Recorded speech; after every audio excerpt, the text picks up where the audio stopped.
காஷ்மீரில் winter start ஆகிட்டனால இங்கே உள்ள எல்லாருமே பால் மொத்தமாக வாங்கி வச்சுருப்பாங்க. நீங்கள் நினைக்கலாம் இப்படி மொத்தமாக வாங்கி வச்சிங்கன்னா கெட்டு போயிடாதா அப்படின்னு.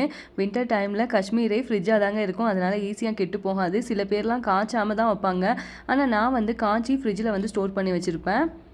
வாங்கிட்டு வந்த பாலில் ஃப்ரெஷ்ஷாக வந்து டீ போட்டுட்ருக்கேன். மாஸ்டர் வந்து இன்றைக்கி டீ வந்து கேட்டாங்க அப்படிங்கிறதுக்காக. இதில் என்னடா 2 ட்ரே எடுத்து வச்சுருக்கேன் அப்படின்னு பார்க்குறீங்களா? ஒன்று வந்து நூர்ஜஹான் இருக்காங்கல்ல, அவங்களுக்கு வந்து தனியாக வந்து கொடுக்கணும். அவங்களுக்கு தனியாக கொடுக்கணும். எங்கள் 2 பேருக்கு வந்து தனியாக வந்து போட்டு வச்சுப்பேன். ஏன்னா அவங்க டிவி பார்த்துட்டே மேடம் வந்து டீ குடிப்பாங்க. அதுக்காக தான். நிறைய பேர் வந்து சொல்லியிருந்தீங்க நூர்ஜஹானுக்கு வந்து டீ குடுக்காதீங்க அப்படின்னு. டீ வந்து அவங்க குடிக்க மாட்டாங்க. அந்த பிரெட் இருக்குது பார்த்தீங்களா, அதை மட்டும் தான் தொட்டு சாப்பிடுவாங்க.